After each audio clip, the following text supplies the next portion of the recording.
and it's called How Conventional Media Differs from New Media. It breaks it down pretty clearly. Old media, TV, print, traditional radio, is top down, it's scripted, it's built around deadlines, word counts, and sometimes, unfortunately, agendas. And the story often gets written before the interview even starts, and our job as the interviewee is to say the lines that make the story possible. But in the new media, and podcasts and YouTube and other social media, emails, newsletters, it's different. It's built on trust. It's built on access. It's built on authenticity. There's room to think out loud, to explore an idea without having all the answers from the start. There's space to be human, and that's what I want to live in with my patients. So again, if I try to do everything that I've got to do in a very finite amount of time during a broad, comprehensive exam, that's what I would think of as old media, right? It's scripted. I've got to check this box and that box and this box.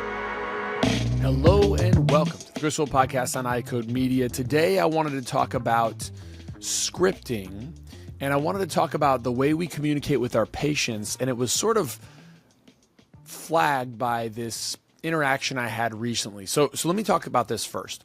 One of the things that we work a ton with practices and doctors and their staff specifically is the way they communicate to their patients.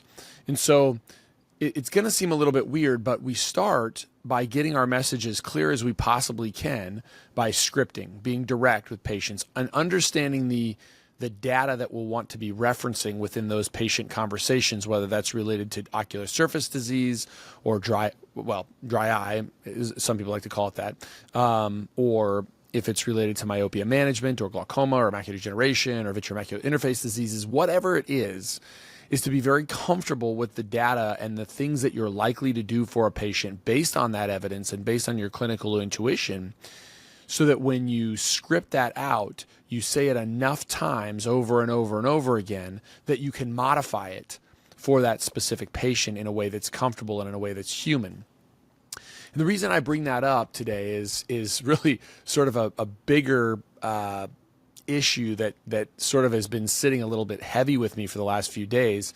And it started with a media training session that I went through to learn something helpful about communicating with the public through the media specifically. And it was for a organization that I believe in, but I don't necessarily know that the training and the techniques that we're using currently and what might be thought of as the old media actually resonate with what people really want. So yes, you have to have your messaging polished, but really people want to get into the details, and specifically patients need to get into the details of why something that's very polished might relate to them in a way that's kind of messy. And so, but we can't get there without having that polishedness. And so the real thing that kind of set me off was, I walked off feeling after this communication training just off. Not because it was poorly delivered or disorganized, but because one particular moment that really caught me off guard. And I'll walk you through what happened, and I'll tie it into the broader trend I'm seeing, both from a media perspective and then how we translate that into having polished conversations with our patients, but also effective and human conversations with our patients.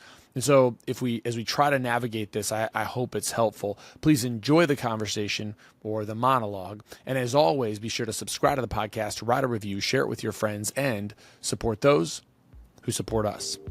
The most common questions I get include, what ophthalmological codes or evaluation and management codes should I use? What ICD-10 codes do I need to bill with this CPT code? What CPT codes can be billed together and what can't? And my favorite, how do I manage a patient who has diabetes who comes in for a quote-unquote routine eye exam? These questions really highlight the confusion and uncertainty that serves as a daunting hurdle for providers, makes it more challenging for them to care for their patients and provide those patients with the best opportunity for a lifetime of ocular health and clear vision. That's why we built iCode Education, for this specific purpose. Our mission is to provide optometrists with resources to help you understand disease states, revenue cycles, and billing and coding so that you can put that on autopilot and truly care for your patients. Check out iCodeEducation.com. That's EYECODE education.com. We've developed a premier billing and coding bundle that includes all of our billing and coding resources in one place. We also have a 10% discount code just for listeners of this podcast. Enter the coupon code EYECODEMEDIA22 at checkout. We'd love to work with you. Check out iCodeEducation.com. Hello, dedicated optometrists. Are you looking for a way to support your patient's vision and overall eye health? Let me introduce you to Vision Edge Pro, a visual performance supplement that stands out in our profession. Vision Edge Pro contains a balanced blend of mesozeaxanthine, lutein, and zeaxanthine in a 10-10-2 ratio. This combination has been scientifically shown to increase macular pigment density, which enhances visual performance, including contrast sensitivity and vision in glare situations. Additionally, Vision Edge Pro provides 300 milligrams of DHA and EPA, fulfilling the daily requirements for omega-3s as recognized by the leading health organizations. This ensures your patients receive the essential nutrients their eyes need for optimal health. Whether it's for everyday screen use, night driving, or enjoying the outdoors, Vision Edge Pro supports your patients in seeing their best. Recommend Vision Edge Pro for your patients today and help them achieve clearer, healthier vision. Contact your local MacuHealth representative for more details. Vision Edge Pro, because your patients deserve the best in eye health. Go to MacuHealth.com and use the coupon code PODCAST2024 at checkout for special discounts. So we were sitting in this training. It was virtual. I was sitting on my computer watching, and it was a one-on-one training, and the speaker was talking about how to frame our story when we're speaking publicly or being interviewed. And she said, it helps to assign roles in the story. So this is a quote from her. It helps to assign roles in the story. Think of it this way. The doctor is the hero and the patient is the villain, end quote. I had to interrupt. I said, wait, did you just say the patient is the villain? I said, that's a really weird way to think about it. And, you know, again, that's what I said to her. And now I'm kind of talking just to you right now. I'm not, that was my quote, but because in my world and hopefully in your world, the patient's the hero always. And that's the way we teach doctors and staff to think about our patients. We teach that the doctor is not the hero, we're the guide, and the patient certainly isn't the villain. And so we help the hero as the guide, we help the hero on their journey. That's our role. We diagnose, we treat, we advise, and then we listen. But we're not the center of the story, the patient is.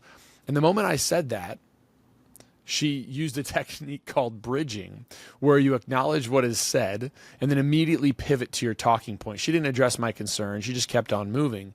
And that right there is the thing I want to dig into. So listen, I get why media training teaches us to do things like bridging. I get all of this, but I think it dehumanizes our perspective in a lot of ways. And when I ask large groups of people who the hero is, right? When a patient comes into the office, who's the hero in this scenario? It's no wonder why I get the answers I get. I almost never get that the patient is the hero. Now, I'm probably going to ruin this for any of those of you that listen and also might see me talk publicly, but people don't want to get caught in a question that they weren't prepared for. So I get that these media training techniques that, you know, talk about bridging, and they don't want to get caught in these in something that they weren't prepared for. So these techniques help them feel in control. And certainly if you're the hero as the doctor, you're going to feel like you're in control. But I don't want to control the conversation. I want to contribute to it. So when a patient or a journalist or a listener asks a real question, I want to answer it, not redirect it, not twist it into something more on brand. I just want to give a real, honest answer. And that moment in the training session made me realize how deep the gap is in old media tactics versus new media expectations. And it brings me to a second story, obviously, is just, you know, thinking about these stories when I'm working with the media and people who are training me to be more polished with the media, and how that can harden me or make me less human with my patients. And so this story, you know, was a while ago, and it was basically the same mindset, and it's one that's really challenging. And it was a while back when we had just passed a scope of practice change, and actually it was not specifically related to scope of practice. It was more related to who is responsible for the patient's care when services are being provided in a remote setting. And so I was contacted by someone writing a feature story, one of the classic big media pieces, and it was supposed to be about innovation in eye care and evolving role of optometry. And so I made sense. I had become well versed in the topic, and I could give a lot of color to whatever would come up. And so we set a time up to talk, and I assumed that it would be a genuine interview, an open-ended conversation where the writer was gathering perspectives and trying to figure out what the actual story was, right? I think about this again, if I'm going to segue or take a sidestep into how we manage patients. I mean, if I'm doing a good job with my patients, I don't know what I want to do with them before I ask them any questions or get any information.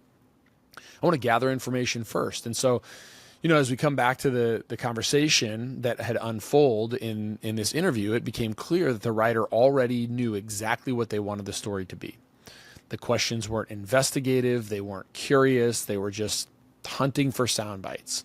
So things like, would you say this issue is driven mostly by corporate greed? Or they would say something like, so you'd characterize your profession as being in conflict with technology. And then I'd answer with nuance. I'd say, well, it's more complicated than that. Or there are some good actors or bad ones. And then they'd move on quickly and dismiss them. They weren't following a thread of truth.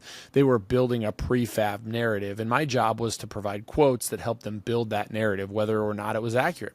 It's not journalism. It's not storytelling. It's not how I want to show up in the media space. But also, as we kind of sidestep to the way we communicate with our patients, do I ask questions that give me yes and no answers that are really important to the way I will act, but do I plant seeds? Do I say, do I plant seeds about assuming that the patient has a problem that they may not, or do I allow for a back and forth dialogue by asking open-ended questions? Now, there's this balance between CooperVision and the AOA have joined forces in a groundbreaking initiative to transform how optometrists treat children with myopia. The Myopia Collective aims to unite our profession and its allies to challenge the status quo and elevate the standard of care for children with myopia. Everyone is invited to become a member of the collective. By joining, you pledge to act in slowing childhood myopia progression. Membership includes regular updates and information about the collective's efforts, access to educational opportunities and resources, and insights from the ambassador optometrists who advocate for community policy and changes supporting the collective's mission. Click the link in the show notes to join the collective today. What we will call triggers. So triggers when we ask a question that is closed-ended, that it forces the doctor to act. You'll hear me talk about that. It forces the doctor to act. And it actually gives me a pause to take more time so I can dive deeper into that by asking open-ended questions. But in any case, that's the difference between getting to the point where I can ask more deep and thought-provoking questions of my patients in a way that is similar to how I'd want to be communicated with and how we hope that we're communicating in our new media platform as podcasting. So, as I think about this, there was a great article recently from the Beverly Hills Publishing that I'll link in the show notes, and it's called How Conventional Media Differs from New Media, and it breaks it down pretty clearly. Old media, TV, print, traditional radio, is top-down, it's scripted, it's built around deadlines, word counts, and sometimes, unfortunately, agendas. And the story often gets written before the interview even starts, and our job as the interviewee is to say the lines that make the story possible. But in the new media and podcasts and YouTube and other social media, emails, newsletters, it's different. It's built on trust. It's built on access. It's built on authenticity. There's room to think out loud, to explore an idea without having all the answers from the start. There's space to be human. And that's what I want to live in with my patients. So again, if I try to do everything that I've got to do in a very finite amount of time, during a broad, comprehensive exam, that's what I would think of as old media, right? It's scripted. I've got to check this box and that box and this box. But if I can figure out a way to get from that old media situation in my comprehensive exam to take time to be able to develop the authenticity and the trust and the access that the patient has to me, and really think out loud and evaluate what that patient is saying, Now that's my space to be human. That's where I get to excel, and we get to excel as being clinicians. But unfortunately, the old media in this scenario is run by managed vision care plans and insurance bureaucracies and time deadlines and integration that's vertical. And so if we just get stuck in that old media landscape of the comprehensive exam where I got to do every single thing in that one specific visit, I'll never be able to unlock what's potential within the new media space or the deep dive that I can give, and I can serve the patient by a separate, deeper evaluation. So in any case, I hope that I have tied these two things together. That's where I land. So in any case, in this new world, both from a podcast standpoint and from a patient care standpoint, my role isn't to be the hero. My role isn't even to be polished. I mean, on this podcast, I don't know that we've necessarily been polished. I want to have good audio quality. I want to have some pretty decent video quality, but I'll stumble and I'll mess my words up. My role is to just be honest with a patient. I'll make mistakes with patients. We'll do everything we can do to take good care of patients. And sometimes they don't have great outcomes, right? I hate to say it, but sometimes that's the case. But that's not necessarily because we gave bad care. It's because that people are human. And so I can stay on point. I can have a clear message about who I am and what I do and what I believe. And I don't have to bridge away from important questions in order to stay in control. And in this space in my practice, in order to do that, I have to be able to have a time set aside specifically for that patient with that specific condition so we can dive deeper into it. For the podcast and for media, we don't need to play along with stories that have already been written, where we're just there to provide supporting quotes. We can have plain human conversations that actually mean something beyond a slick soundbite that nobody remembers. So that's what I wanted to talk about today. If you're listening to this and you've ever felt that tension, maybe you've been asked to stick to a script, or you've been told that a story is more important than the truth, I see you, I hear you, and I want to invite you into a different kind of space, one where the story unfolds honestly, where we investigate instead of perform, and where we speak like people, not like PR machines. And that's the space we're building here at iCode and Practice Performance Partners, but it's also the space that you can refine and build within your practice by diving deeper into your clinical conversations with patients at a specific time so that you have the ability to dive deep and have the conversations with your patients. I hope this was helpful. As always, reach out, subscribe, and we'll see you on the next one.